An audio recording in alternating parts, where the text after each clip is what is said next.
करोड़ का मामला बना, तो जिम्मेदारी कौन लेगा सर? देखिए, आम जनता को डरने की जरूरत नहीं है, डरने की जरूरत मुजरिमों को है। बात को टालिए मत सर, आपको जवाब देना होगा। पुलिस कोई जवाब नहीं दे पा रही है, वो बिल्कुल नाकाम हो चुकी है। ये जो हुआ है ये सिस्टम का फेलियर है, हम सबका फेलियर है।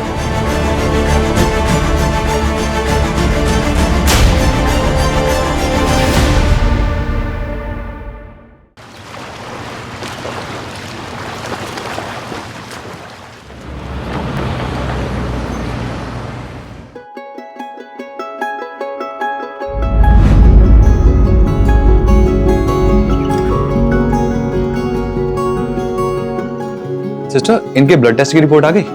आधे घंटे में आ जाएगी।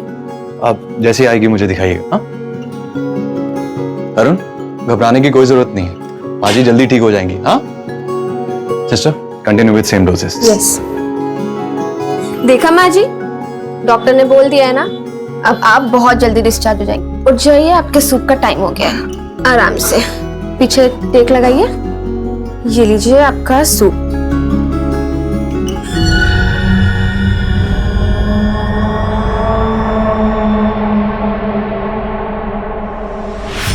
एक्सक्यूज मी,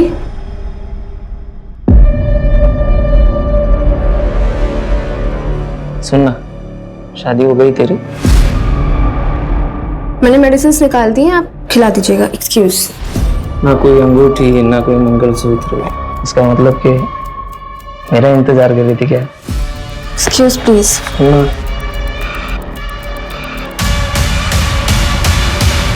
देखना, माँ हॉस्पिटल में एडमिट है और बेटे को आशिकी सूझ रही है। दिल तो किया ना, 2 थप्पड़ लगा दूँ उसको। खैर तू वो सब छोड़, कुछ बताएंगे अपने उनके बारे में? किनके बारे में? एक चल, कभी नाटक मत करा।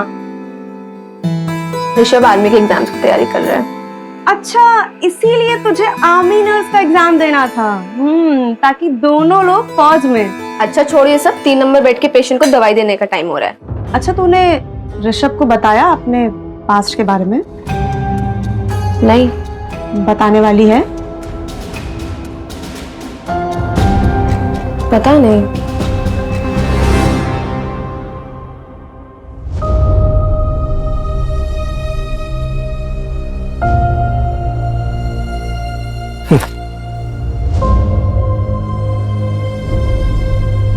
ये लीजिए पापा आपका खाना। सुखी रहे बिटिया, सुखी रहे। चलिए।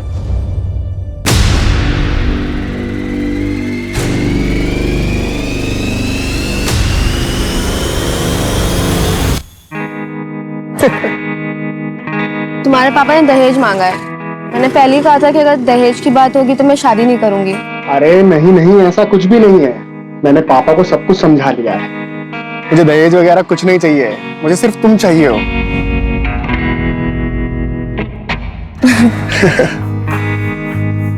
तो अच्छा, मुझे लेट हो रहा है, पहुंच के कॉल करना है ना? बाय। चलो बाय, आराम से जाना।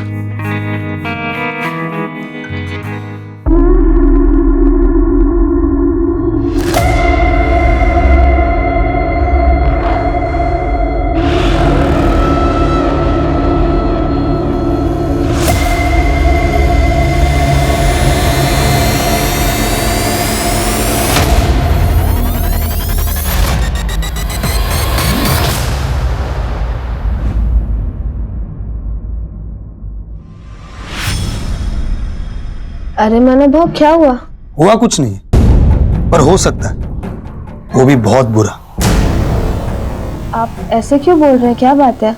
देख मला, अपने बाबा धर्म को समझा, ज्यादा देड़ शाना बनने की कोशिश ना करे वो। और हाँ, अपने काम से काम रखने बोल। जितना अपने काम से काम रखेगा ना, उतना मुसीबत से दूर रहेगा वो। वरना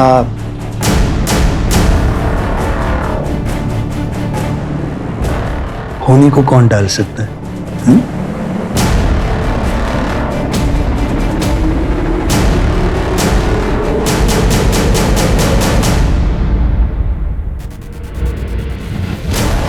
या बोला काय देऊ?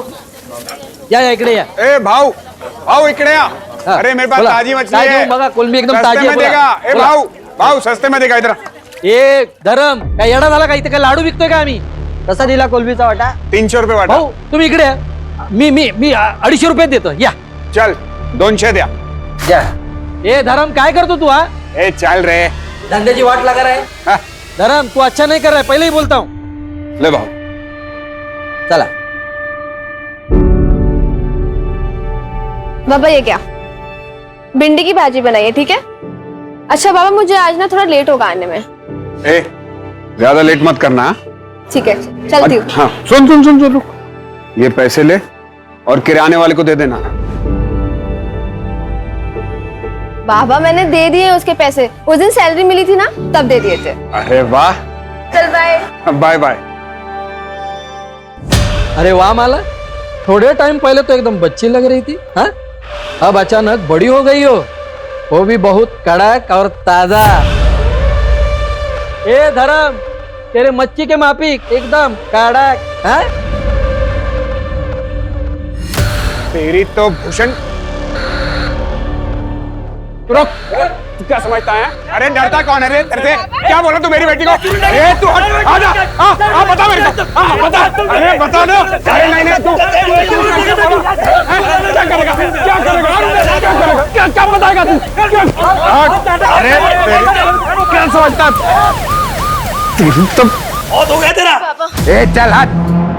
देखा मानो लड़की पटाखा लेकिन बाप की अकड़ तो देख. अपना धंधा संभाल. चल. हराम छोड़ूंगा नहीं ए चल मैं तेरे को नहीं छोड़ूंगा. निकल. हट. बड़ा आया आवाज देने.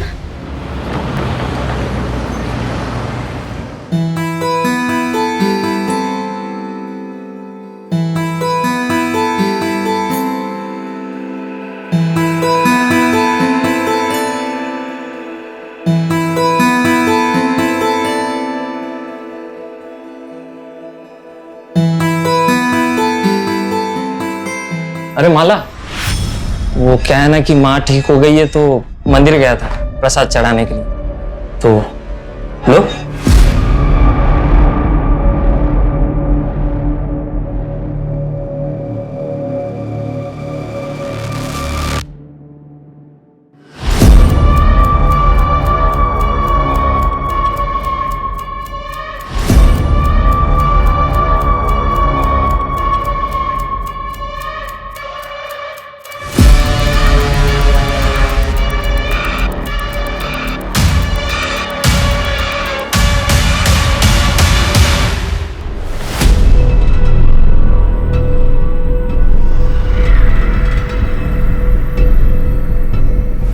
भैया चारकोप. चारकोप जाएंगे. बैठिए अंदर बैठिए. संभालिए अपने आप को. पी रखिए क्या. संभालिए अपने आप को. संभालिए अपने आप को. शेयरिंग है क्या? हाँ शेयरिंग है. चारकोप जा रहे हैं. 30 रुपए सीट है. अच्छा. हाँ चलिए बैठो.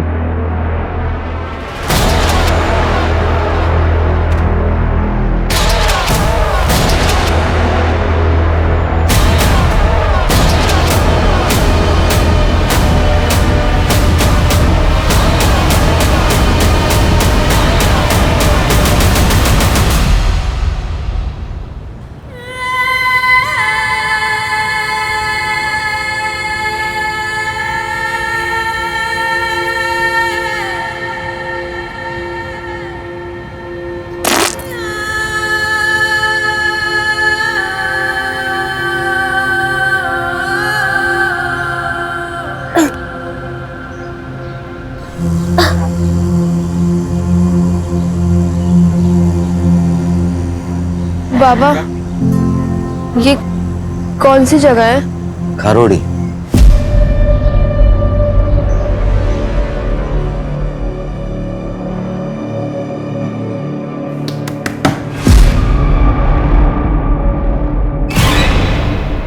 ताई.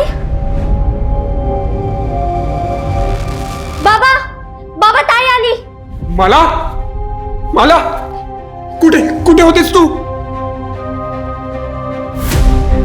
बाबा मुझे कुछ भी याद नहीं है.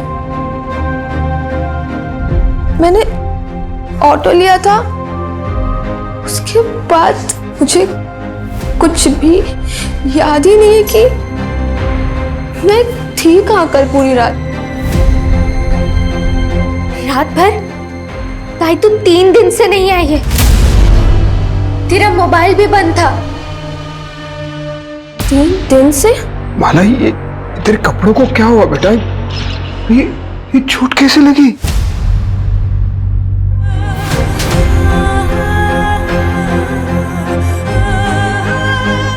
ना?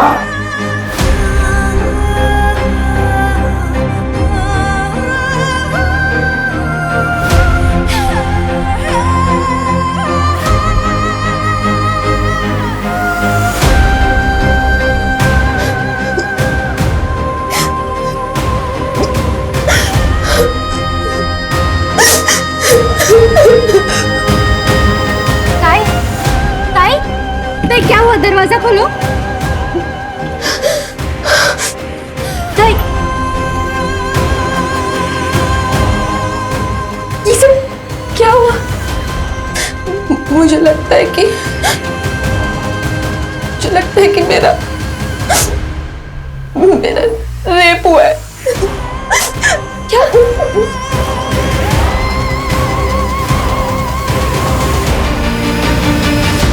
माला, आपको ऑटो का नंबर याद है? जो बंदा ऑटो चला रहा था उसकी शक्ल या कुछ भी?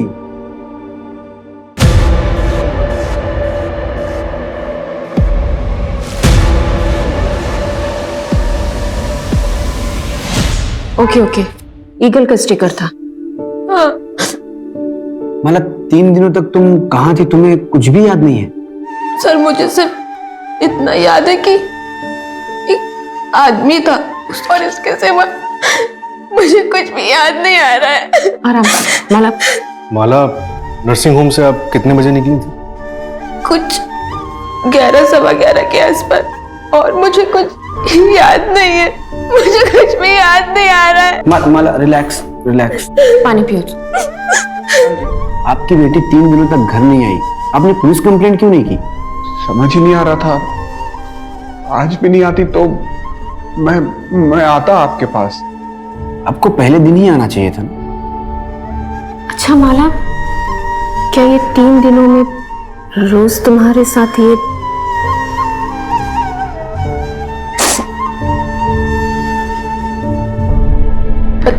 पता नहीं, मुझे तो अब भी यकीन नहीं हो रहा है कि मैं 3 दिन तक बेहोश थी। मुझे अब भी यकीन नहीं हो रहा है इस बात पे। चलो,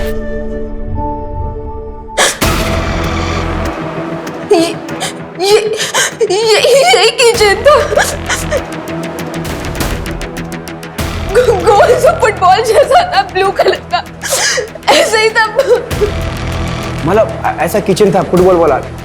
कोशिश करो और शायद और कुछ याद आया आपको। नहीं सर, मुझे और कुछ भी याद नहीं आ रहा है, बट ऐसा किचन था, वहां पे मैंने देखा था वो। Okay, relax Manju.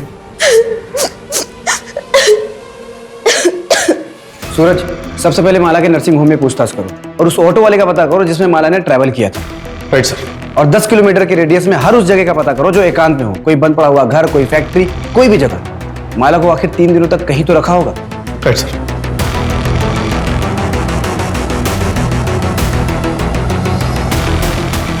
ओ भाई, थोड़ा ध्यान से देखो, इस लड़की को कल यहाँ पे किसी ने छोड़ा था? पता नहीं साहब, मैं तो सो के था, जब मैं उठा तो यहाँ बैठी थी साहब। उस दिन मुझे जरा जल्दी जाना था, इसलिए मैंने माला को बोला मुझे कवर करने। हम लोग एक दूसरे के लिए ऐसा करते रहते हैं। नेक्स्ट डे वो आई ही नहीं। मैंने माला का फोन भी ट्राई किया पर उसका नंबर बंद था। हाँ, उसका फोन खो गया है। अच्छा ललिता, माला ने तुम्हें कभी किसी के बारे में कुछ बताया? कोई लड़का है उसकी जिंदगी में? हाँ मैडम, उसके रिश्ते की बात चल रही है। ऋषभ नाम है लड़के का। मैम, एक पेशेंट का बेटा है, वो भी माला को बहुत दिन से स्टॉक कर रहा था। मैं रजिस्टर में से चेक करके उसका नाम बताती हूँ।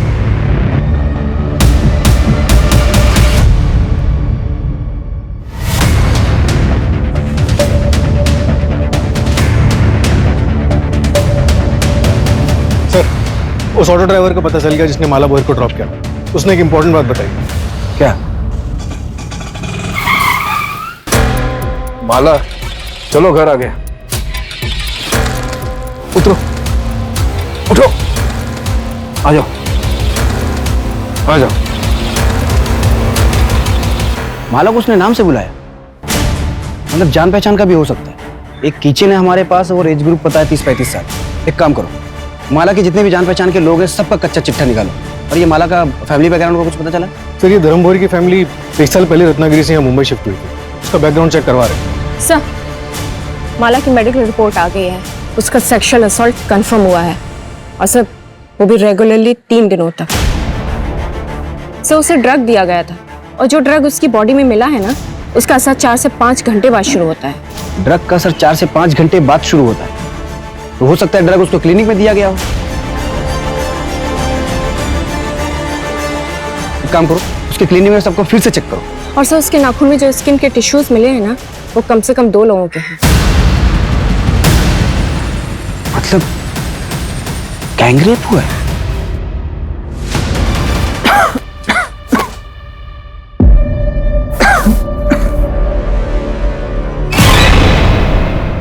मैडम 20 मार्च में घरीच होतो, आई का डिस्चार्ज हुआ था उस दिन।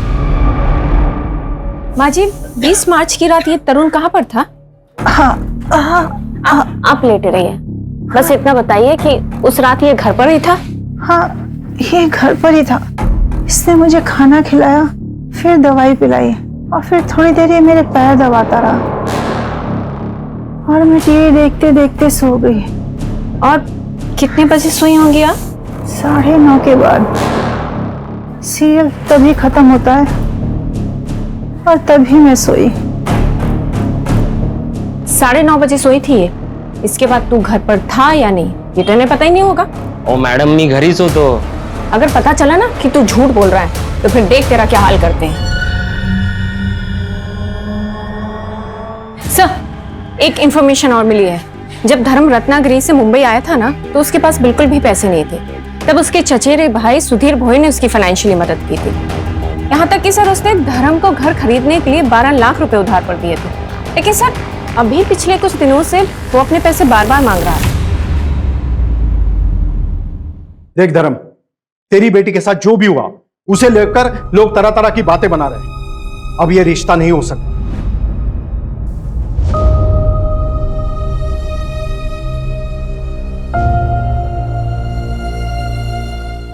ऋषभ, क्या तुम्हारा भी यही फैसला है? भाऊ भाऊ बघ ना काय तरी हम लोग कहीं के नहीं रह जाएंगे। देख धर्म, तेरी इज्जत बचाने के लिए मैं अपने बेटे की शादी तेरी बेटी से कर सकता हूं, लेकिन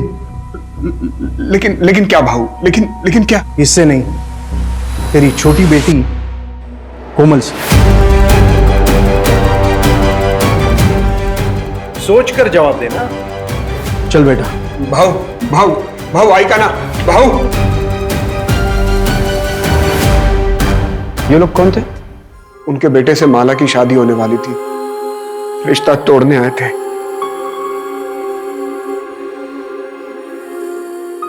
अच्छा माला, किराने वाले का कहना है कि करीब 1 हफ्ते पहले तुमने किसी लड़के को थप्पड़ मारा था।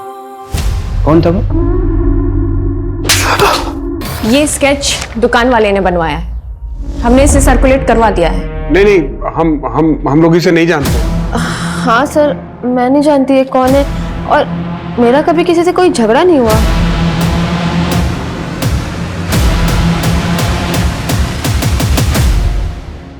अच्छा, जिस रिक्शे में तुमने ट्रैवल किया था उसके ड्राइवर से हमारी बात हुई। उसका कहना है कि उस रात उसके रिक्शे में तुमने अकेले ट्रैवल नहीं किया था, तुम्हारे साथ कोई आदमी भी था जिसे तुम्हारा नाम पता था। कौन हो सकता है वो आदमी? शायद मानव भाव थे। हुआ कुछ नहीं, पर हो सकता है वो भी बहुत बुरा। कौन मानव? यही मच्छी मार्केट में काम करता है। जब मेरा भूषण के साथ झगड़ा हुआ था तो वो उसकी साइड पे था। क्या बताएगा तू? मुझे लग रहा है ये लोग कुछ छिपा रहे हैं। एक काम करो, रत्नागिरी पुलिस को फोन करो और उनके बारे में सारी जानकारी निकालो। और ये माला, इसका सीडीआर निकालो, शायद उससे कोई लीड मिले। हम ऐसे इंतजार नहीं कर सकते, हमें अपने तरीके से काम करना ही पड़ेगा। Okay sir.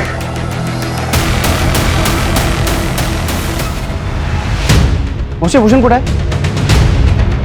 ए भूषण मानव कोण आहे रे? हाँ बोला साहब, काय देऊ? इकडे इधर क्या साहब, काय झालं? हम सब आते हैं। क्या हुआ सब? साहब काय झालं? साहब धर्म के साथ झगड़ा क्यों हो रहा है? सब मारो मत बताते, सब बताते सब। वो धर्म ना ये भूषण का ग्राहक तोड़ रहा था, इसलिए वो थोड़ी सी अनबन हुई थी, बस और कुछ नहीं साहब। माला कहाँ है? वो तेरे साथ शेयरिंग ऑटो में गई थी। नहीं साहब, अरे ऐसा क्यों करेंगे? बाइक पूरे आमची। तो फिर 20 तारीख को रात को तुम लोग कहाँ थे? 20 तारीख को 20 हाँ सब वो मैं और मेरे दोस्त बार में गए थे पीने के लिए। ये भूषण भी तो था वहाँ। कौन से बार में? मात्रे बार साहब, यही है। सच बोल रहा है ना? हाँ साहब, शपथ। वो स्केच वाला बंदा एक लॉज में छुपा बैठा। उठाओ उसको और इन दोनों को भी लॉकअप में डालो। साहब पर हमने कुछ नहीं किया साहब। साहब सुनो तो सही। सर मैंने कुछ नहीं किया, मेरे को यहाँ क्यों लेके आए हो? कुछ नहीं किया तो लॉज में छुपा हुआ क्यों था? रत्नागिरी पुलिस का कहना है कि तू और माला कॉलेज में दोस्त थे। सर दोस्त नहीं थे, हम दोनों एक दूसरे से प्यार करते थे। प्यार करते थे? क्या मतलब इसका? मैं उसके गोत्र का नहीं था ना, इसलिए हम दोनों भाग गए।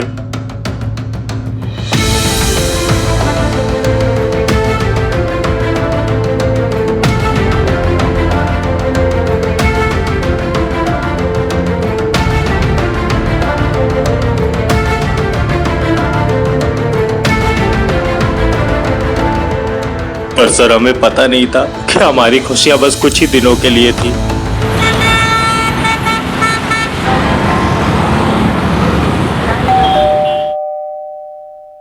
आ रही हूँ।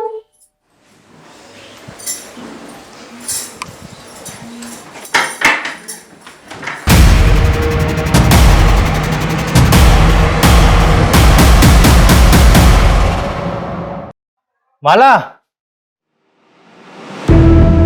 देख, सारा खाने का सामान ले आया। माला, माला ये कहाँ चली गई? माला,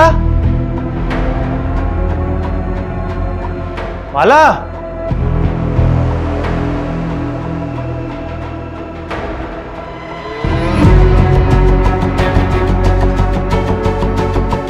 हेलो शंकर भाऊ, माला कहीं दिख नहीं रही है, पता नहीं कहाँ चली गई है।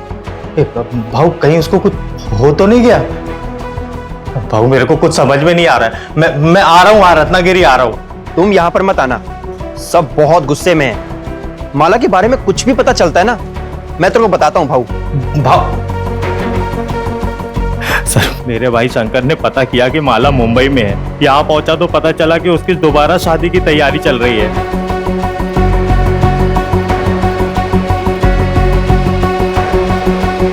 अरे क्या हुआ माला? देखो पुनीत, हमारी शादी रजिस्टर्ड नहीं थी, तो कानूनन हम पति पत्नी नहीं है। और वैसे भी वो कोई शादी नहीं थी, एक गलती थी जिसकी सजा मैं और तुम्हारे घर वाले झेल रहे हैं। तो बेहतर यही होगा कि तुम मुझे भूल जाओ, सबकी भलाई इसी में है। क्या बोली मैं तुझे भूल जाऊं? अरे साफ साफ क्यों नहीं बोलती? कोई और मिल गया तुझे?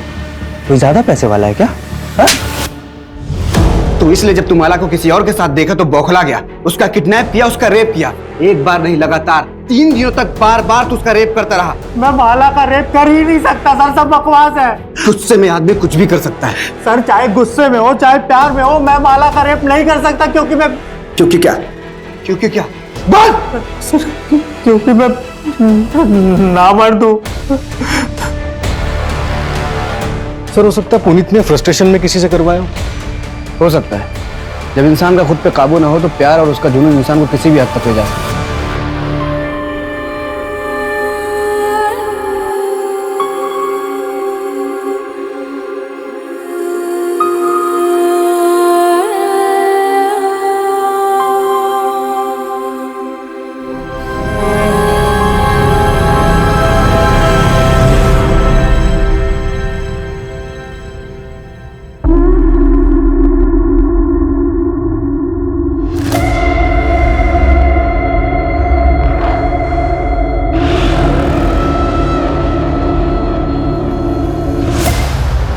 हाँ बेटा, तू कहाँ पे है? बाबा यहाँ पे कोई ऑटो रिक्शा नहीं मिल रहा है और काफी सन्नाटा भी है, तो आप मुझे लेने आ सकते हैं? ठीक है, तू मुझे एड्रेस भेज, मैं अभी पहुंच रहा हूँ।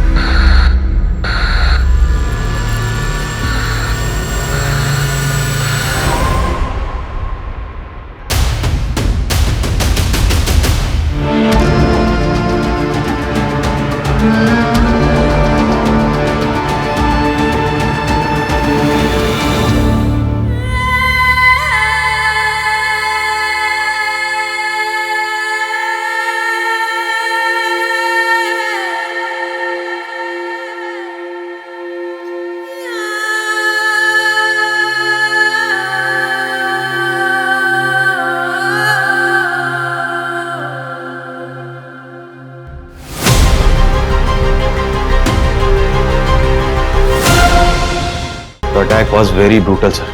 इनिशियल चेकअप से पता चला है कि माला पर फिर से सेक्सुअल असॉल्ट हुआ है। बहुत मारा पीटा गया है सर। ये भी गैंगरेप है? ये तो डिटेल रिपोर्ट आने पर ही प्रॉपर पता चलेगा, लेकिन माला बहुत ट्रॉमेटाइज्ड है, बात तक करने की हालत में नहीं। बट आई थिंक सर एक से ज्यादा लोग होंगे। डॉक्टर मेरी बात हो गई है। सरकारी अस्पताल की डॉक्टर सुधा विक्टिम की डिटेल मेडिकल इन्वेस्टिगेशन करेगी, तो प्लीज आप लोग टच में रहिए।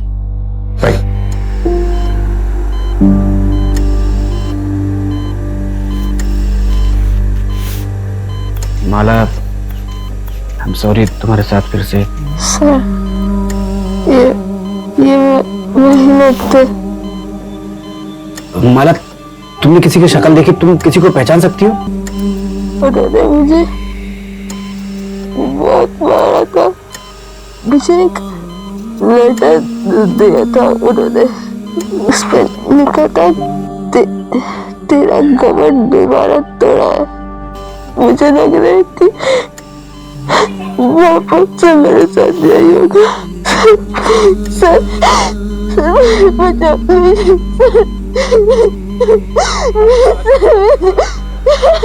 देखिए आप लोग प्लीज पेशेंट को अकेला छोड़ दीजिए प्लीज।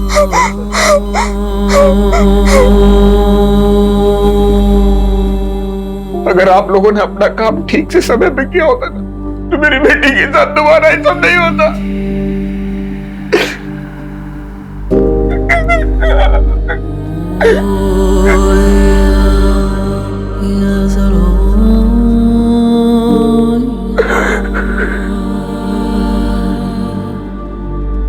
ये जो हुआ है ये सिस्टम का फेलियर है, हम सबका फेलियर है।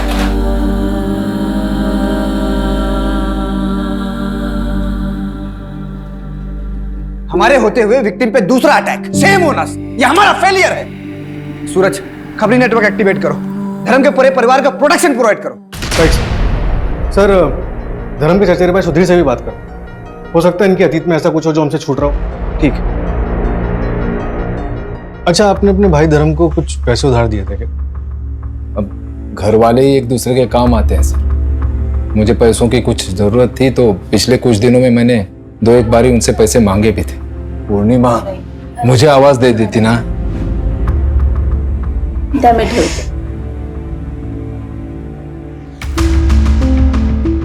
लीजिए सर, तुम्ही पण घ्या। लेकिन माला के साथ ये हादसा होने के बाद मैंने कुछ नहीं कहा। मुझे पैसों की चिंता नहीं है सर, बस आप उन दरिंदों को पकड़ेंगे ना तो इतनी गोलियां मारी है कि। ये आपके सगे भाई हैं? जी सर। और आपके पति? वो नहीं रहे।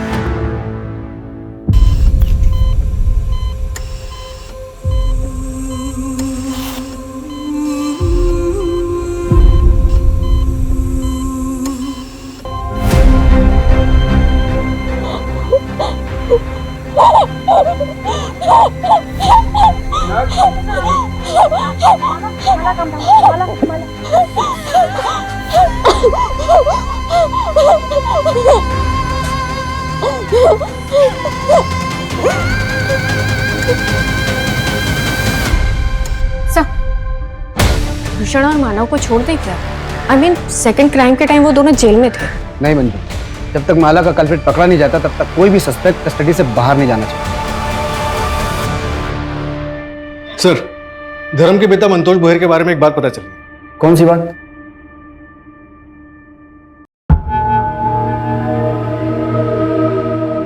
गरिमा, तेरे जलवे का तो जवाब नहीं, तुझ में बिजली है। करंट जास्त लागलं का? तेरे करंट से तो जान भी जा सकती है। अरे गरिमा,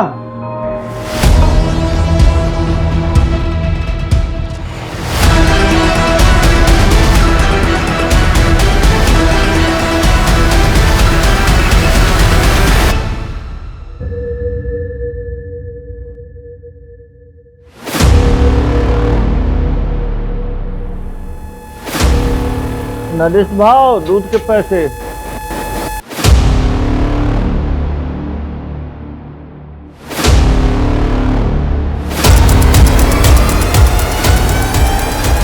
ये वही नरेश है ना जिसके बेटे का रिश्ता आया था माला के लिए? हाँ सर, नरेश की माँ और धर्म के पिता का अफेयर चल रहा है। मतलब ये पुरानी दुश्मनी का भी मामला हो सकता है। ये नरेश और ऋषभ, इन दोनों की डिटेल्स अच्छे से चेक करवाओ और फर्स्ट क्राइम में जो स्किन टिश्यूज मिले थे उसका डीएनए से मैच करवाओ। Right sir.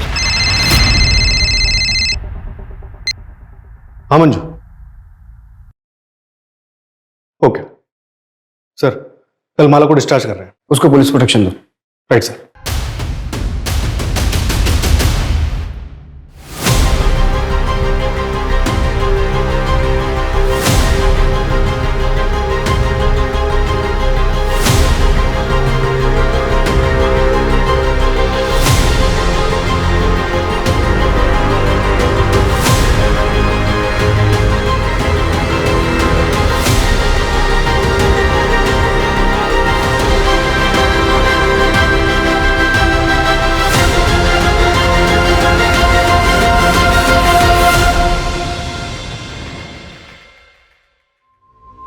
चलिए हम आप लोगों को घर ड्रॉप कर देते हैं।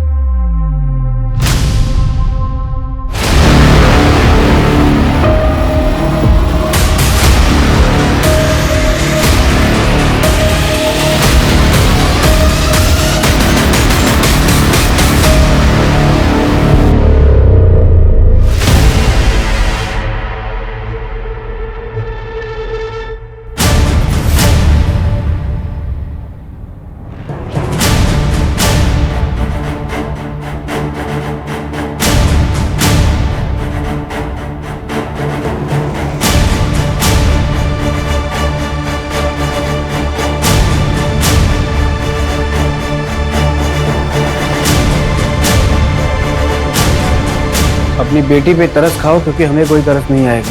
पुलिस कंप्लेंट वापस लो, वरना इस बार का दर्द माला झेल नहीं पाएगी। जल्द ही अकल ठिकाने नहीं आई तो तेरी छोटी बेटी का भी वही हाल करेंगे जो माला का किया। सर, कहीं पूरी फैमिली को कुछ कर तो नहीं दिया?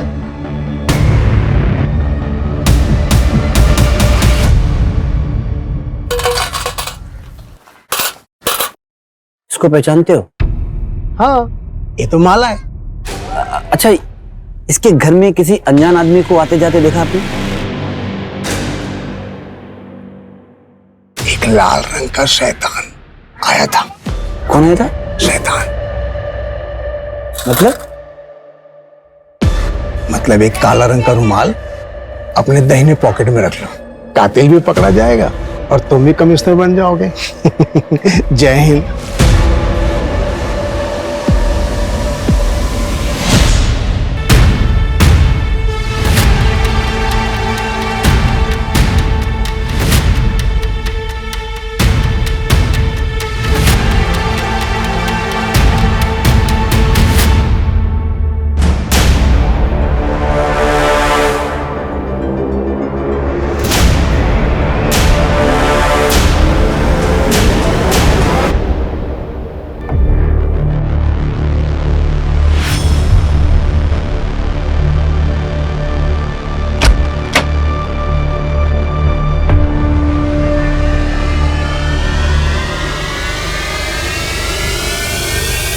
माला, इसमें तुम्हारी दवा है और सेब भी है, याद से खा लेना।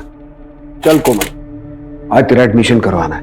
माला बेटा, कोमल की स्कूल के एडमिशन के लिए हम बाहर जा रहे हैं। आते आते रात हो जाएगी, लेकिन बेटा तू डरना मत, यहां हमें कोई नहीं जानता, और अपनी दवा टाइम से लेते रहना। बाबा जल्दी आइएगा।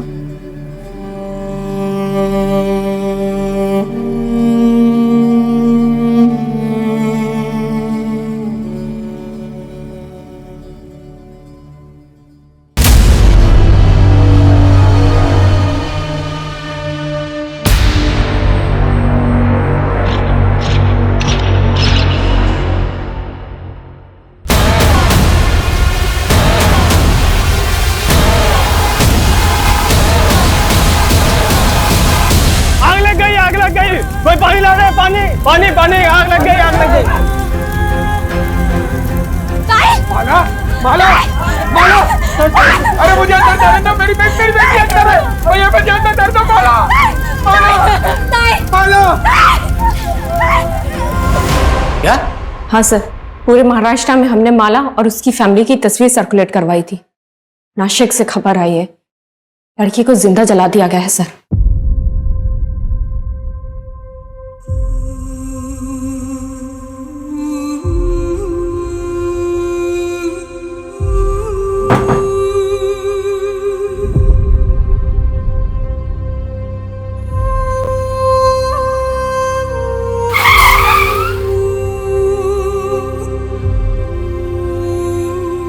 मेरी वजह से मेरी बेटी, मैंने सोचा था कि यहाँ कुछ नहीं होगा, उसकी मौत का जिम्मेदार मैं ही हूं।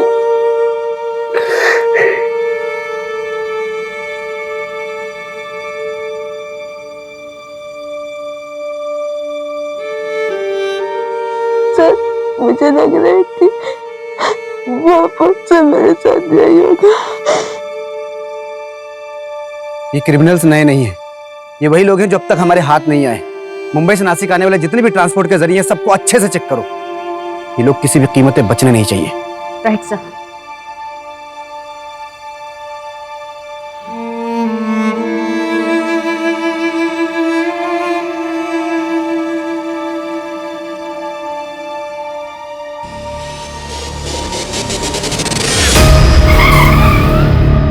सर, 3 दिन पहले मुंबई से नासिक जाने के लिए एक ट्रेन का टिकट बुक हुआ था। ये देखिए। ये माला के नाखून में जो स्किन टिश्यूज मिले उससे तुम्हारा डीएनए मैच हुआ है। क्यों क्यों किया इतना खौफनाक क्राइम? पी रखी है क्या? संभालिए अपने आप को। ऑटो शेयरिंग है क्या? हाँ शेयरिंग है। 4 कप जा रहे हैं, 30 रुपए सीट है।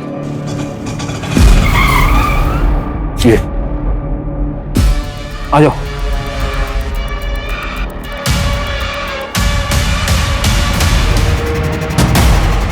आप जब उन लोगों को पकड़ेंगे ना, खड़े खड़े गोली मार दीजिएगा।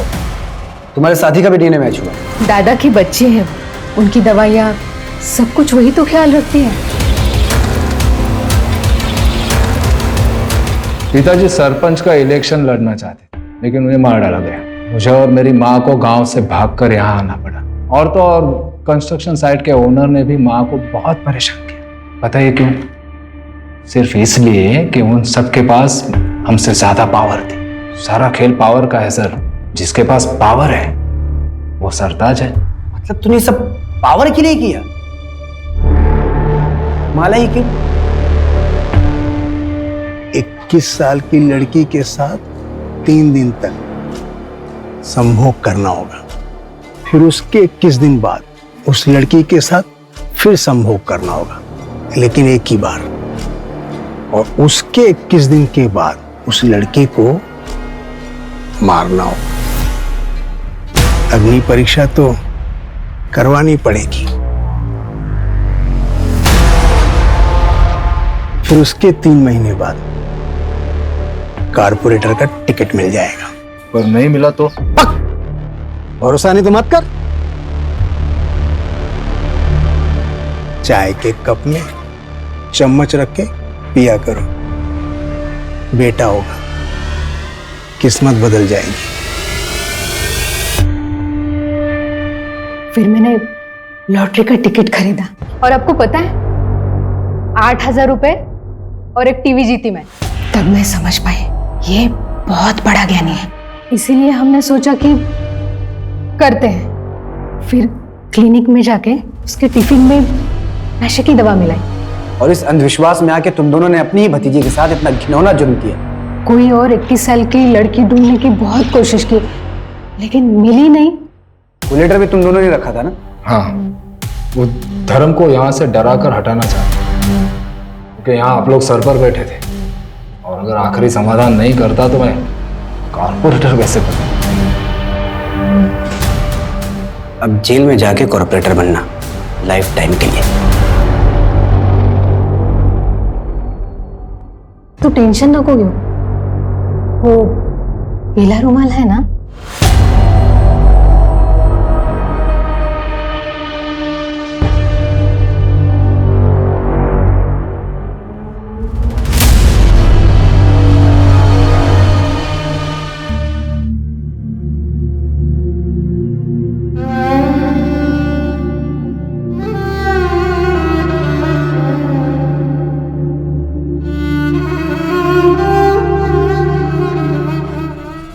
जिस हकीकत पे यकीन ना हो वो हकीकत नहीं, वो तो फसाना होता है। लेकिन ये एक डरावनी हकीकत है, क्योंकि यहाँ झूठे फसानों को सच साबित किया गया था।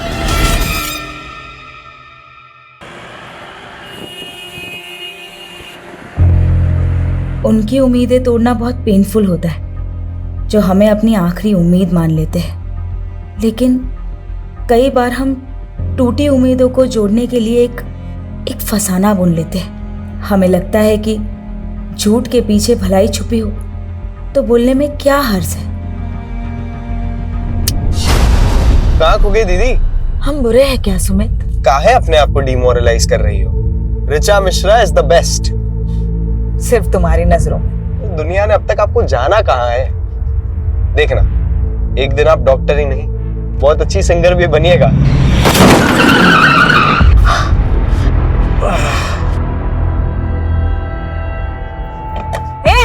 दिखता नहीं है क्या? ओ हीरोइन, लड़की हो ना इसलिए शांत है, वरना तो झापड़ लगाएंगे ना। चल सॉरी बोल और निकल। हम सॉरी बोले? चिल्ला तो ऐसे रही है जैसे किस मांग लिया इससे। ये क्या कर रही हो? हमारी ना खोपड़ी कर साली मेरी ना चीर देंगे, बता रहे मारे यहीं पे चीर देंगे। चल चल पुलिस आई, चल ना चल, देखते बाद में उसको। बैठो ना यार। ये चाकू दिखा रहे थे। नहीं अरे बैठो ना।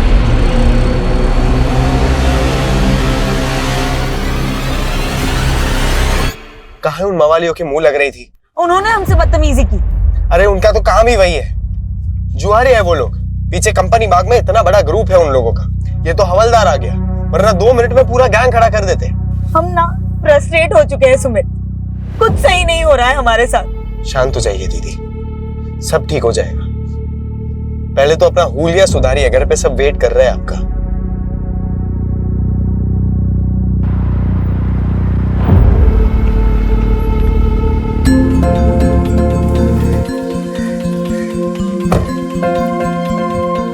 नमस्ते माँ,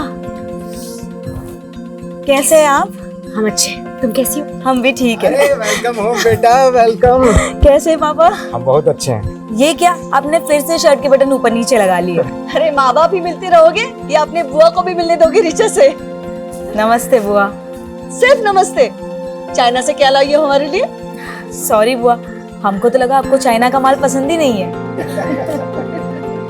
आओ बेटा अंदर चलो। हाँ चलो। आज हमको बहुत ही गर्व महसूस हो रहा है कि हमारी बेटी चाइना से डॉक्टरेट करके वापस हिंदुस्तान आ गई। अब हम सब लोग इसको ऑफिशियली तौर पर डॉक्टर ऋचा मिश्रा कह सकते हैं। ये सब तो ठीक है संजीव, लेकिन हमारे मन में एक शंका है। कैसी शंका दीदी? ये जो डॉक्टर की डिग्री ऋचा लाई है ना चाइना से, वो भी कहीं चाइना के माल की तरह फर्जी तो नहीं है?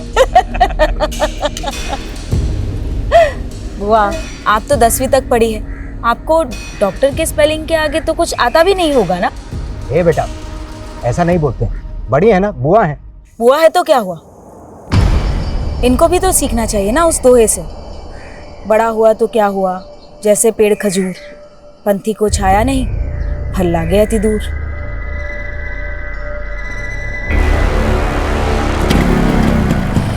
चलो बाय पिंकी, बाय।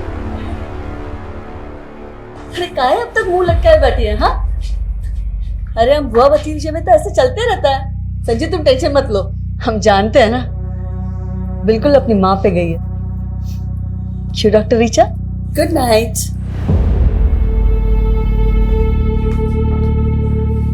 चार साल में पूरा पटना बदल गया, लेकिन ये वैसी की वैसी ही है। अरे छोड़ो, हम तो ध्यान ही नहीं देते हैं, एक कान से सुनते हैं और दूसरे से निकाल देते हैं। सीमा, तुम ऐसा बात करोगे तो बच्चे कैसे इज्जत करेंगे दीदी की? इज्जत पाने के लिए ना कर्म करना पड़ता है, और आपका तो आदत है अपना बहन का गलतियों पे पर्दा ढाकने का। भूलो मत, हम दीदी के ही घर में रहते हैं। तो हम कहे थे गांव से यहाँ लेकर आने के लिए, गांव में था ना अच्छा खासा मकान, लेकिन नहीं, आप 28 साल से यहाँ दीदी की सेवा में लगे हुए हो। तो दीदी को क्या बेसहारा छोड़ दें? जानती तो 22 साल की थी कि विधवा हो गई। बहुत दे दिए सहारा, अब अपने बच्चों के बारे में सोचिए।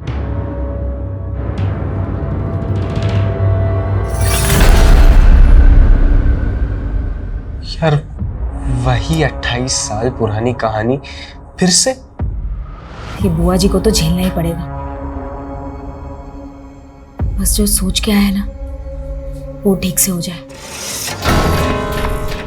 बाकी सब तो देख लेंगे।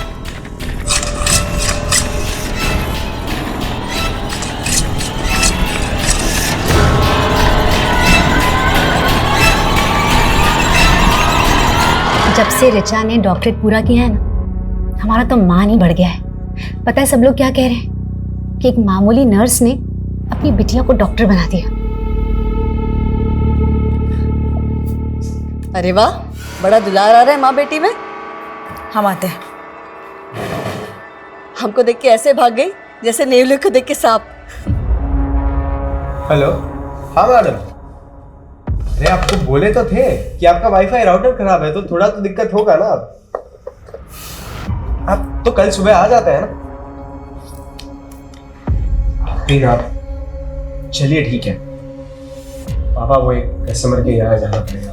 और सुमित, हमको भी हॉस्पिटल जाना है, बाइक से हमको ड्रॉप कर दो। ठीक है, चलिए हम आते हैं। हम क्या आए, सभी चले गए। दीदी, हमें आपको कुछ कहना था। बोलो ना। दीदी बुरा मत मानिएगा, हमसे जितना बन पड़ा आपके लिए हमने किया, पर अब क्या है ना, बच्चे बड़े हो गए हैं, सबको अपना प्राइवेट स्पेस चाहिए। तो तुम हमको छोड़ के जाने की सोच रहे हो? अरे दीदी, आपसे दूर थोड़ी ना जा रहे हैं, रोज आपसे मिलने आएंगे। जाओ जाओ ना, लेकिन सुमित हमारे साथ रहेगा। लेकिन दीदी, पर कहा है हमने तुमसे, सुमित हमारे साथ रहेगा।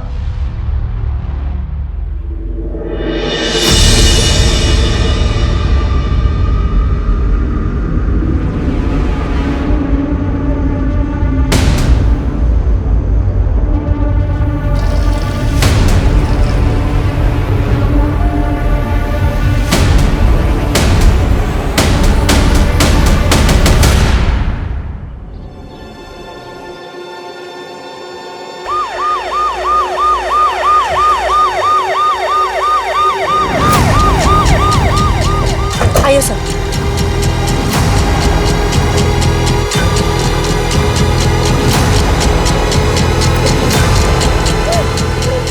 सभी केयरफुल।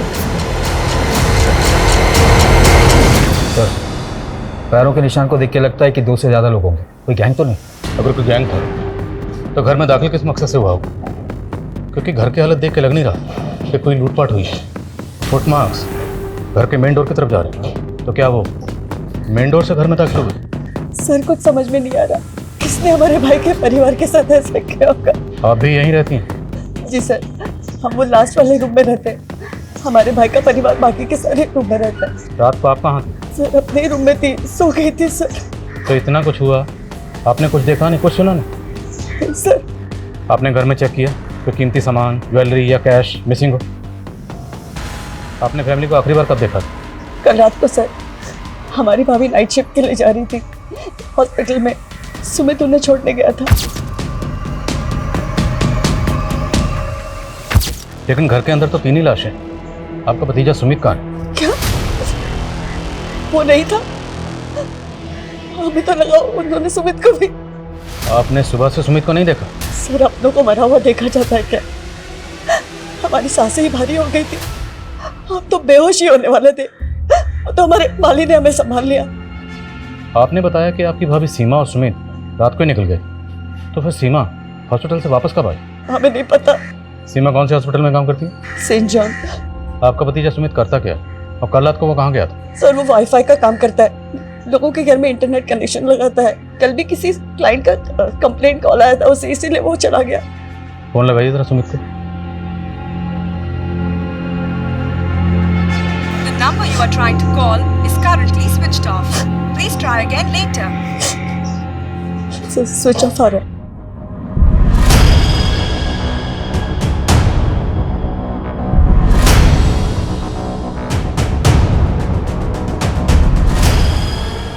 सर कोई मर्डर वेपन नहीं मिला। सर घर में कोई फोर्स एंट्री की निशान भी नहीं है, ना लूट ना चोरी। क्रिमिनल्स का मोटिव क्लियरली मर्डर ही लग रहा है। और घर का लड़का सुमित वो गायब है। सर कहीं उसने ये मर्डर तो नहीं किया? सिंह, कोई अपनी फैमिली को इतनी बेरहमी से क्यों मारेगा? और घर में 2 या 2 से ज़्यादा लोगों के फुटमार्क्स हैं। Right sir. अगर ये किसी गैंग या कॉन्ट्रैक्ट किलर का काम है तो हमें उसे जल्दी पकड़ना होगा। काफ़ी पॉश एरिया है, मीडिया की इस केस पर बराबर नजर रहेगी। पटना के वीआईपी इलाके में एक ही परिवार के 3 सदस्यों का बहुत बेरहमी से कत्ल कर दिया गया, जिससे पूरा शहर सख्ते में है। क्या ये पुलिस का फेलियर नहीं? जनता को जवाब देना होगा, आखिर ये हमलावर कौन थे? अगर ये जल्दी पकड़े नहीं गए तो दूसरे घरों को भी टारगेट बना सकते हैं। सर सर, हमने सुमित की माँ के हॉस्पिटल में चेक किया। सुमित ने अपनी माँ को वहाँ रात 9 बजे ड्रॉप किया था, लेकिन उसकी माँ रात को 1 बजे अचानक नाइट शिफ्ट बीच में छोड़कर चली गई। क्यों? सर, सीमा की कलीग का कहना है कि उसके घर से एक इमरजेंसी कॉल आया था और ये कॉल उसके हस्बैंड का था। ऐसी क्या इमरजेंसी थी? सर, क्राइम सीन पर किसी भी विक्टिम के फोन भी नहीं मिले। समझ में नहीं आ रहा है कि संजीव ने सीमा को कॉल क्यों किया था रात 1 बजे। उस रात सुमित को भी उसके किसी कस्टमर ने कॉल किया था ना? हाँ सर, उस कस्टमर से भी बात हुई मेरी। उसने बताया कि सुमित रात 11 बजे अपना काम खत्म करके वहाँ से चला गया। तो क्या उसके बाद सुमित घर वापस आया होगा? सर मैंने सुमित के बारे में इंफॉर्मेशन निकाली तो पता चला मुरारी नगर थाने में 2 साल पहले उस पर अबैटमेंट ऑफ सुसाइड का केस फाइल हुआ। सर 2 साल पहले की बात है। शंकर नाम के एक आदमी का भी इंटरनेट कनेक्शन का बिजनेस था। उसके छोटे भाई संकेत ने सुसाइड किया था। सुमित पर आरोप था कि उसने शंकर के क्लाइंट्स हथियाने शुरू कर दिए थे। इसी वजह से उन्हें बहुत नुकसान हो रहा था और इसीलिए संकेत ने सुसाइड कर लिया। सर, केस में कुछ दम नहीं था, इसीलिए सुमित बरी हो गया था।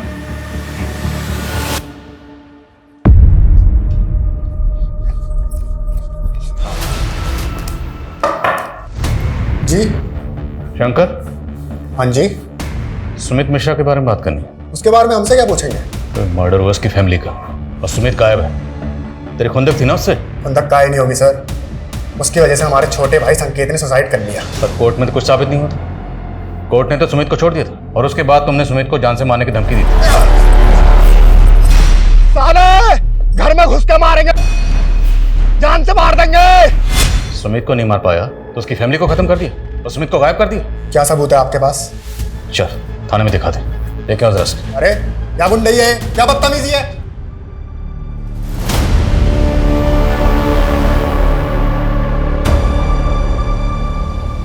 लाइए मैडम, हम साफ कर देते हैं। चुप रहो तुम, किसी काम के नहीं रहे। जरा सा भाव क्या दे दिया, सारे काम अधूरे छोड़ रहे हो। 2 दिन से पौधों को पानी दिया? वो मैडम, यहाँ पे डेथ हुआ था तो हमने सोचा कि तुमको मालूम है पौधे जब मरते हैं ना तो गाली देते हैं। अब क्या उनकी हाय दिलवाओगे? अरे देख क्या रहो, जाओ ना पानी दो।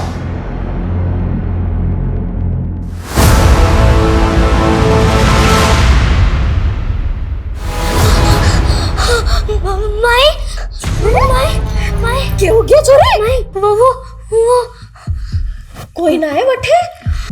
माई जल्दी बंद कर, नहीं तो बेहतर कुछ जाएगा। ठहर जा, मैं देखूं।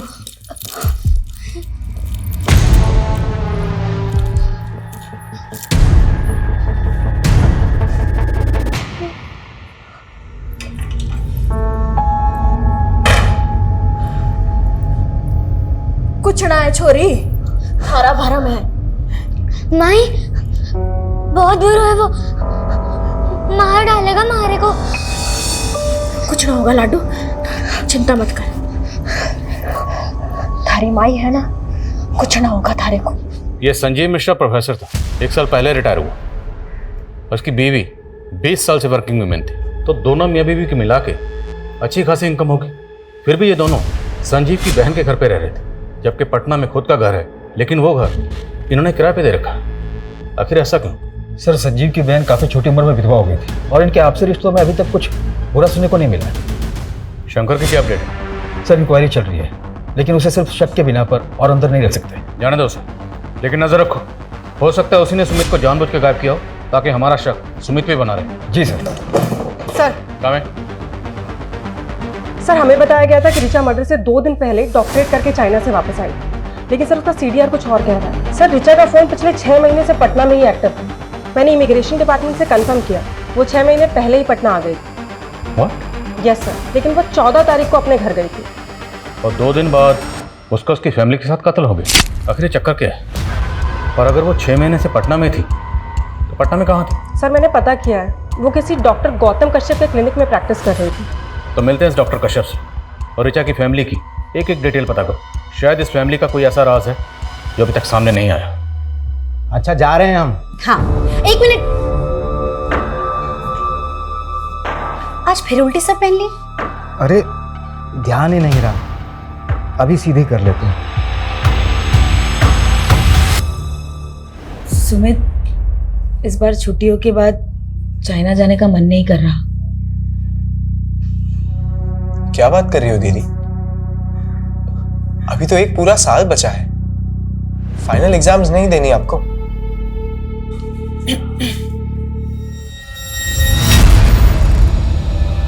हमको तुम दोनों से जरूरी बात करना है। हाँ माँ, बोलो। तुम दोनों इस पे साइन कर दो। हाँ सर, डॉक्टर ऋचा मिश्रा हमारे अंडर में प्रैक्टिस करती थी। आप बताएं सर, क्या जानना चाहते हैं? डॉक्टर ऋचा मिश्रा का मर्डर हुआ। हाँ? कब हुआ सर? 16 तारीख को। उससे 2 दिन पहले 14 तारीख को वो बॉन्डिंग कॉलोनी में अपने घर पर पहुंची। उसके घर पर फंक्शन था। सबको यही लगा कि वो सीधा चाइना से डॉक्टरेट करके उसी दिन पटना पहुंच गई। सर एक मिनट सर, आप कह रहे हैं पटना में घर? सर ऋचा ने तो हमें बताया था कि वो मसूरी की रहने वाली है। इवन 13 तारीख को हमसे कह रही थी कि हमें अपने घर मसूरी जाना है।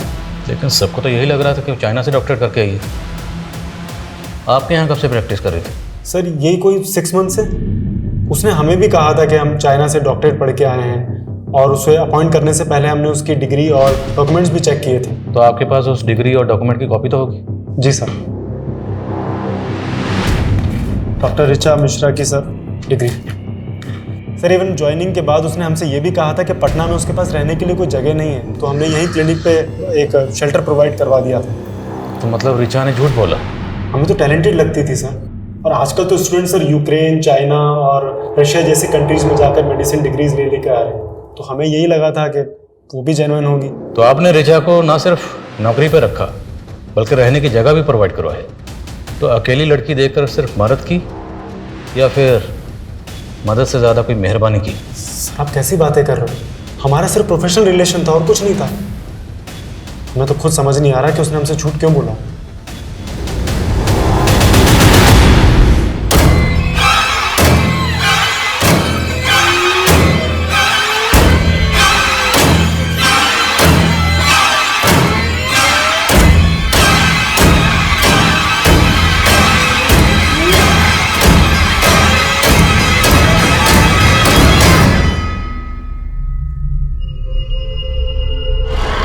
सर इतना तो क्लियर है कि 4 साल पहले ऋचा ने चाइना के इसी इंस्टीट्यूट में एडमिशन लिया था और वो 3 साल तक वहीं पढ़ रही थी। लेकिन सवाल ये है कि अगर ऋचा पिछले 6 महीने से पटना में रह रही थी तो पिछले 6 महीने से अपने माँ बाप से दूर क्यों रह रही थी, वो भी माँ बाप को बिना बताए? 14 तारीख को ऋचा अपने माँ बाप के पास आई और 16 तारीख से ऋचा का भाई सुमित गायब है। वो कहाँ गायब है कुछ पता नहीं चल रहा। सर ऋचा की बुआ के मुताबिक 14 तारीख को सुमित की ऋचा को एयरपोर्ट से लेकर आया था। तो मुमकिन है कि सुमित जानता होगा कि ऋचा पिछले 6 महीने से पटना में थी। सर पोस्टमार्टम रिपोर्ट के मुताबिक ये सारे मर्डर उस रात 3 से 6 बजे के बीच में हुए थे और सुमित को आखिरी बार उसके कस्टमर के घर देखा गया था रात को 11 बजे। उसके बाद वो कहाँ गया कोई ट्रेस नहीं मिल रहा। पर पोस्टमार्टम रिपोर्ट के मुताबिक मर्डर वेपन क्या रहा होगा? सर पोस्टमार्टम डॉक्टर का कहना है कि संजीव और सीमा की बॉडी पे जिस तरह के जख्म मिले वो कोई यू शेप का धारदार हथियार होगा। यू शेप धारदार हथियार क्या होगा? सर हम ऋचा के मूवमेंट चेक कर रहे थे तो एक ट्रैफिक पुलिस से इन्फॉर्मेशन मिली है 14 तारीख को ऋचा और उसके भाई की गाड़ी 2 बाइकर से टकराई। सर उन दोनों लड़कों ने ऋचा और उसके भाई पे हमला करने की कोशिश भी की। सर ट्रैफिक पुलिस ने उन दोनों लड़कों का पता लगा लिया था, लेकिन ऋचा और उसके भाई ने गवाही देने से मना कर दिया, इसलिए कोई केस ही नहीं बना। वो दोनों लड़के कौन थे?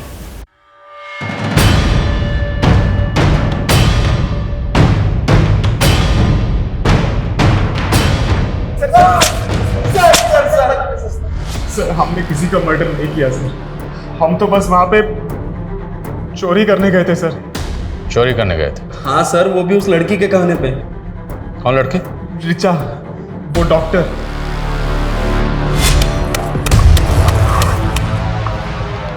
तो वही गाड़ी है ना? हाँ भाई ये तो वही गाड़ी है। तू यहाँ क्या कर रही है? तुमसे दोस्ती करने आए हैं। दोस्ती? हमारा एक काम करोगे?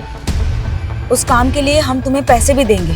सर उसने बोला था कि 16 तारीख की रात को उसके घर पे जाकर सोने और कैश के साथ साथ उसकी डॉक्टर की डिग्री भी चोरी कर लेना। लेकिन सर हम जब वहां पहुंचे तो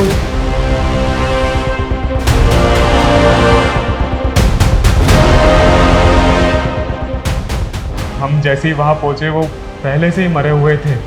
ऋचा के साथ जो लड़का आया था वो लड़का कौन था? नहीं मालूम सर। सर इन लड़कों पर यकीन तो नहीं किया जा सकता, लेकिन ऋचा के बारे में जो बातें अब पता चल रही है वो इनकी कहानी पे यकीन करने पे मजबूर कर रहा है सर। पर सवाल यह है कि ऋचा अगर वाकई अपनी डिग्री चोरी करवाना चाहती थी तो क्यों, किस मकसद से? सर हो सकता है वाकई ये दोनों किसी के कहने पे कहानियां बना रहे हो, शायद शंकर। ये दोनों किसी लड़के का भी जिक्र कर रहे हैं जो ऋचा के साथ था। वो लड़का कौन होगा? और अगर मान लो ऋचा गहनों और पैसों के साथ अपनी डिग्री भी चोरी करवाना चाहती थी तो चोरी तो हुई नहीं, मतलब डिग्री अभी भी वहीं होगी।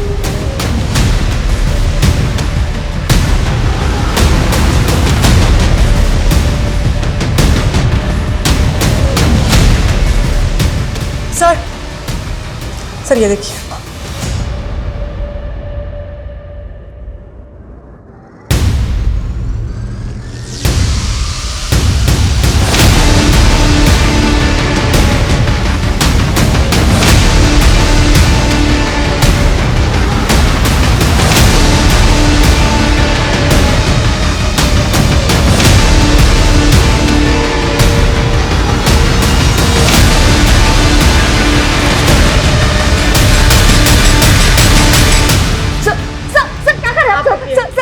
क्या इसके पीछे?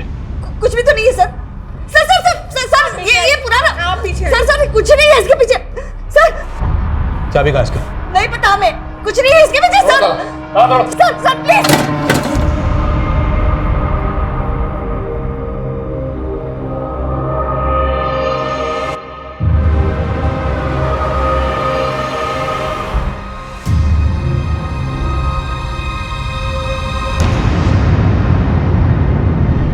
नहीं पता सर वो कंकाल उस कमरे में कैसे आया। सच बोल रहे हैं आप? कैसे नहीं जानते? जिस घर में 3-3 मर्डर हुए हैं उसी में कंकाल मिला, और वो भी उस कमरे में जो पीछे से जाकर बिल्कुल तुम्हारे कमरे से जुड़ता है। उस कमरे का जो दरवाजा है अलमारी लगा के उसे छुपाया क्यों गया? सर वो कमरा जो है ना 20-25 साल से ऐसे ही है, वास्तु दोष है उस कमरे में। 20-25 साल? और 20-25 साल पहले ही तुम्हारे पति की मौत हुई थी। कहीं वो कंकाल तुम्हारे पति का तो नहीं? क्या बोल रहे हैं सर? हमारे पति जो है ना दमे से मरे थे और हमने उनका ठीक तरह से अंतिम संस्कार किए थे। तो अब ठीक से बताओ उस कंकाल की कहानी क्या है, किसका है और उसे वहां कौन लाया? हमें तो लगता है ना ये सब जो है ना रीचा ने किया है, मेडिकल किट किया है ना, उसी ने रखा होगा वो कंकाल उधर। वो सिर्फ 2 दिन पहले घर आई थी। सर वो थी तो पटना में ना, आप ही बोले थे। सर हम कह रहे हैं आपको ये सब उसी का करा धरा है, उसी ने पूरे परिवार को व्यस्त कर दिया। परिवार? सुमित को लेकर पॉजिटिव थे ना, और शायद ये बात तुम्हारे भाई और भाभी को पसंद नहीं थी, इसलिए भाई भाभी भतीजी सब मर गए और शायद सुमित जिंदा, और शायद सुमित को तुमने कहीं गायब किया। कब से इल्जाम लगाए जा रहे हैं आप? छोटी उम्र में हमारे पति मर गए, विधवा हो गए, इसका मतलब कातिल नहीं है हम। अब और कुछ भी टॉर्चर करेंगे ना, बहुत तकलीफ हो रही है हमें। सोनल हॉस्पिटल लेकर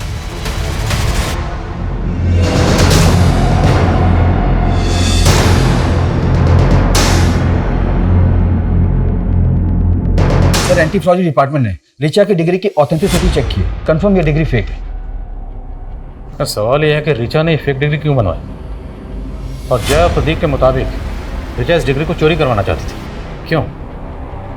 कहीं दोनों लड़के हमें घुमा तो नहीं रहे? सर इन लड़कों से उस लड़के का स्केच बनवाते हैं, हो सकता है कि इस कहानी का कनेक्शन उस लड़के से जुड़ा हो।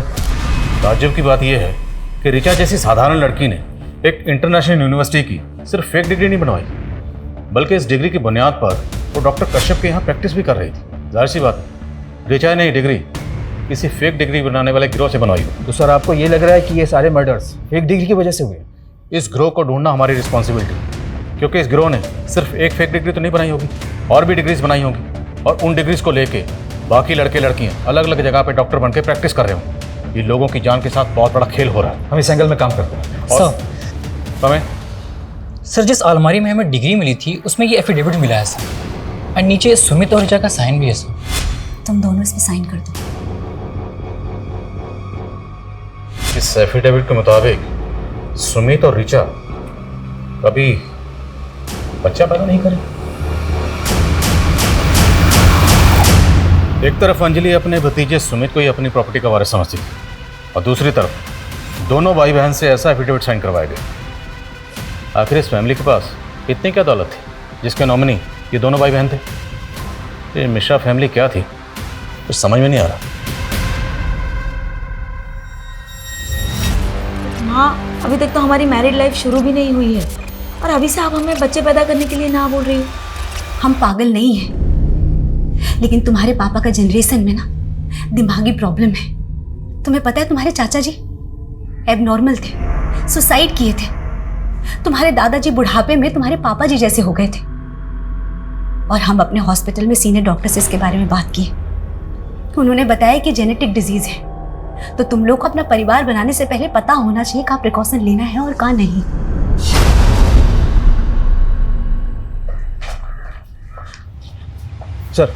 सर जय और प्रदीप ने इस लड़के की स्केच बनवाई है जो कि उस ऋचा के साथ। सर मैंने ऋचा के CDR को भी चेक किया, उसमें एक नितिन नाम के लड़के का नंबर मिला। सर ये नितिन की फोटो है और ये स्केच दोनों मैच कर रही है। जय और प्रदीप ने भी कंफर्म किया कि यही वो लड़का था जो कि उस दिन ऋचा के साथ। हाँ सर हमने ऋचा को पहले ही कहा था कि उन लड़कों से ऊटपटांग काम ना करवाए, पर उसने एक नहीं सुनी। और सर सच बताए तो हम उसके साथ जाना भी नहीं चाहते थे, पर उन लड़कों से उसे अकेले बात करने में बहुत डर लग रहा था, इसलिए हमें जाना पड़ा। तू जानता था ना कि ऋचा ने उन दोनों को, प्रदीप और जय को, घर पे बुलाया था? सर सच बता रहे हैं, हम कुछ नहीं जानते। तुझे पता था ना कि ऋचा चाइना से पटना वापस आ गई, तो उसने फेक डिग्री बनवाई। कहाँ से बनवाई थी? तूने मदद की थी? नहीं सर, हम तो पहले से ऋचा के इस कदम के खिलाफ थे, पर वो बहुत प्रेशर में आ गई थी क्योंकि वो फेल हो गई थी। नितिन, हम तो डॉक्टर बनना ही नहीं चाहते थे, हम तो सिंगर बनना चाहते थे। लेकिन हमारे पेरेंट्स, जब से हमने होश संभाला ना, कूट कूट के दिमाग में भर दिया कि हमें सिर्फ डॉक्टर बनना है। ऋचा, पर तुमने कोशिश तो की थी ना।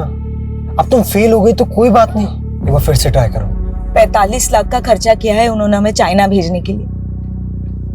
किस मुंह से कहे कि हम फेल हो गए? फिलहाल ना फेक डिग्री का जुगाड़ कर लेते हैं, फिर कुछ कमा लेंगे और उस कमाई से हमारा डॉक्टरेट पूरा कर लेंगे। सर ऋचा ने अपने फैमिली प्रेशर में आके कभी कोई सही डिसीजन लिया ही नहीं। उसे तो हमेशा यही डर लगा रहता था कि गलती से अगर उसकी फेक डिग्री पकड़ी गई तो उल्टा और फंस जाएगी, इसलिए वो उसे चोरी करवा के टेंशन फ्री होना चाहती थी। Tension free? उसी फेक डिग्री को दिखाकर वो डॉक्टर के यहाँ प्रैक्टिस कर रही थी। आई नो सर, पर किसने किया, कब किया, क्यों किया, उसके पेरेंट्स का किसने खून किया, सर हमें कुछ नहीं पता। ऋचा का भाई सुमित कहाँ है ये तो जानता होगा ना? सर हम कुछ नहीं जानते, हम सच बता रहे हैं। जब इसकी मौत हुई होगी तकरीबन यही उम्र रही होगी इसकी। और मौत कब हुई होगी? यही कोई 5 से 7 साल पहले। पर हमें तो लगा कि स्केलेटन वहाँ इससे भी ज़्यादा सालों से रखा गया होगा, क्योंकि हमें जब स्केलेटन मिला उस वक्त इस पर काफ़ी धूल जमी हुई थी। लेकिन सर हमें उस धूल और मैल की लेयर के नीचे एक ऐसी लुब्रिकेंट की लेयर मिली है जो आमतौर पर स्केलेटन को प्रिजर्व करके रखने में इस्तेमाल होती है। तो मिश्रा हाउस में वो कौन था जो स्केलेटन को प्रिजर्व करके रखना चाहता था?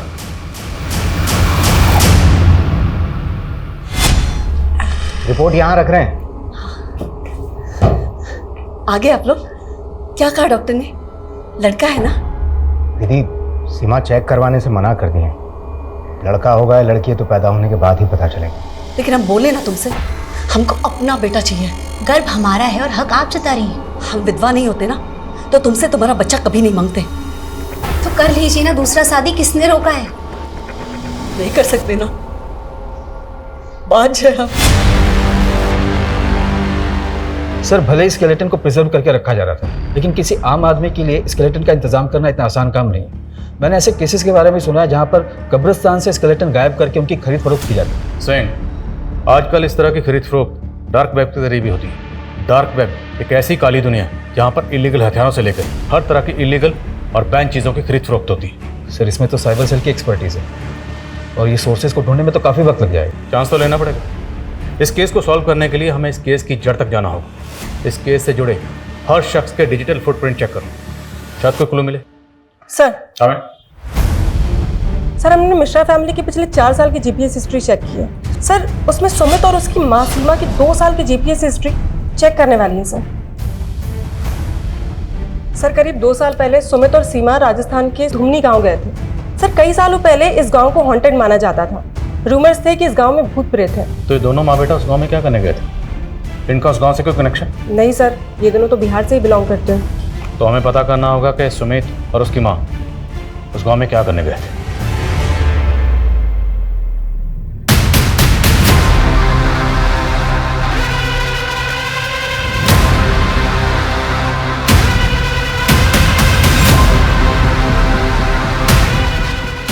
सर ये सरपंच की माँ है। सीमा और सुमित को इन्होंने आइडेंटिफाई किया। प्रणाम माता जी। सब मारे को अच्छे से याद है। वो छोरा और उसकी माँ यहाँ मारे को मिलने आए थे। माँ जी, गोमांती और लोमानी कहाँ रहते हैं बता पाएंगी तो? अच्छे धन्यवाद। गोमंती और लामनी? हाँ साहब, वही गोमंती और लामनी जिनका भूत 50 साल से फिर रहे हैं।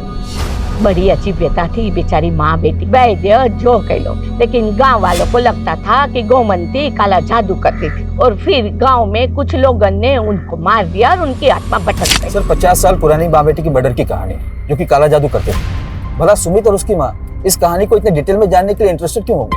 अगर देखा जाए तो इंटरनेट पे इस घटना के बारे में पूरी जानकारी होगी, फिर भी सुमित और उसकी माँ इस घटना के बारे में जानने के लिए पर्सनली इस गाँव में आए, और वो भी इतने ब्रूटल तरीके से।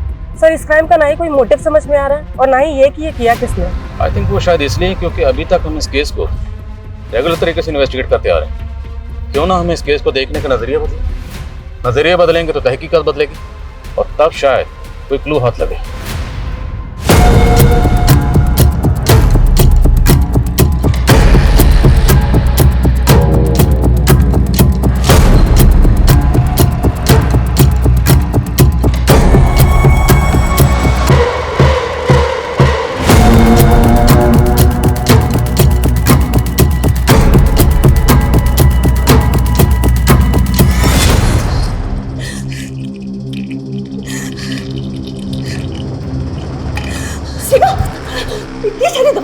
मन रहा है क्या तुम्हें? हमें इस घर में ब्याहना ही नहीं चाहिए था। आप सब लोगों ने हमसे ये बात छुपाई कि संजीव जी को दिमाग का दौरा पड़ता है और आप लोग के जनरेशन में सबको यही बीमारी था। कहीं इसका असर हमारे बच्चों पे पड़ा तो? ऐसा कुछ नहीं होगा भैया, 3 साल की हो गई है ना, कुछ हुआ उसे? नहीं ना, बच्चा भी स्वस्थ होगा। सर हमने सस्पेक्ट और विक्टिम से जुड़े सभी लोगों की लिस्टिंग की थी, लेकिन उसमें एक नाम ऐसा भी है जिस पर हमारा ध्यान ही नहीं गया, और वो है डॉक्टर गौतम कश्यप, जिसकी क्लिनिक में ऋचा काम करती थी और उसके घर का इंटरनेट कनेक्शन सुमित ने लगाया था। मतलब डॉक्टर कश्यप सिर्फ ऋचा को नहीं, उसके भाई सुमित को भी जानता था।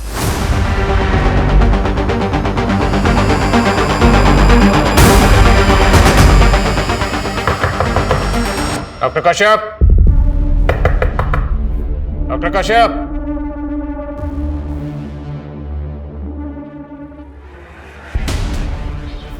दरवाजा तोड़ो।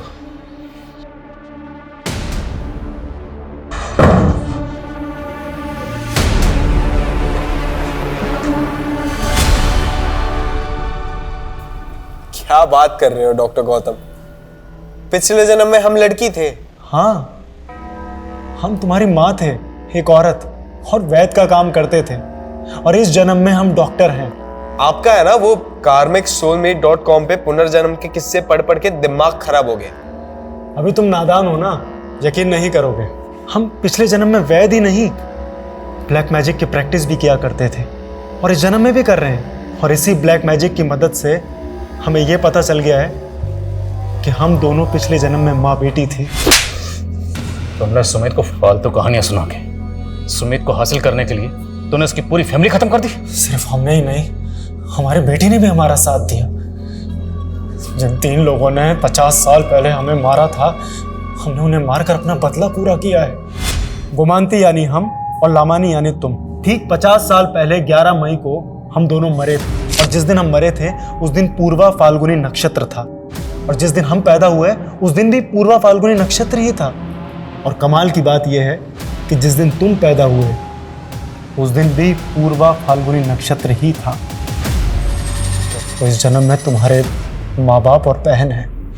जी सर, हमें यकीन था कि वो तीनों ही हम दोनों के कातिल थे। वे तुम ना, वो डॉक्टर एक नंबर का सनकी है, दिमाग खराब कर दिया उसने तुम्हारा। तो अपनी माँ को लेकर राजस्थान के गांव में क्यों गए थे? हमने तो माँ को उनके मुंह पे ही बोल दिया था कि पिछले जन्म में वो हमारी कातिल थी। तो गाँव ले जाकर सब बता दिया। वो समझ बैठी कि हमें वही दिमागी जेनेटिक डिजीज़ है जो हमारे बाप दादा को थी।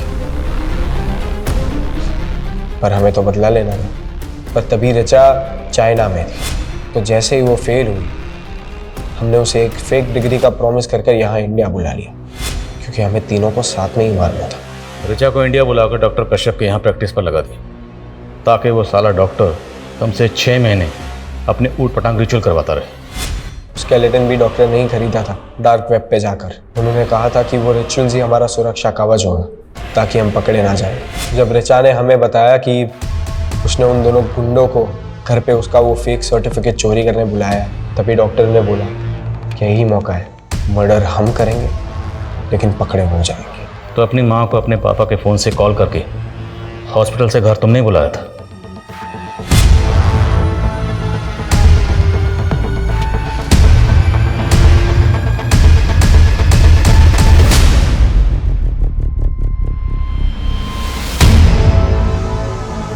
मार सोच क्या रहा है? हमारे कातिल हैं ये। मार के बाद सुमित अपनी याददाश्त भूलने लगा। अगर कहीं भाग जाता तो, इसलिए हमने उसे कैद कर लिया। हम उसे बार बार याद दिलाते हैं कि हम उसकी माँ हैं और वो हमारी बेटी। सनकी, तूने अपने पागलपन के चक्कर में एक पूरी फैमिली को खत्म कर दिया। एक बच्चे को ऊट पटांग पास सुनाकर उसका पूरा फ्यूचर बर्बाद कर दिया तूने।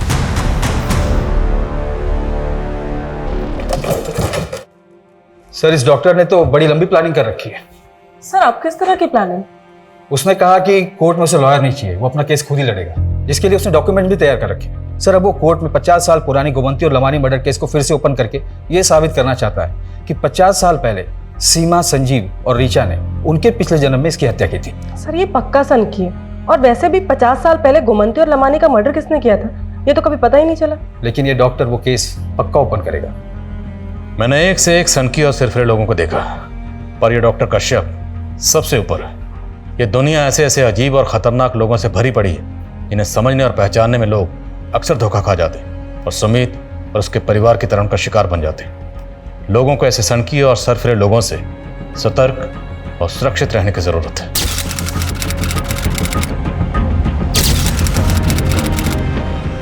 क्राइम पेट्रोल्स के और भी दिलचस्प कहानी देखने के लिए हमारे चैनल को सब्सक्राइब करें और बेल आइकॉन दबाना न भूलें।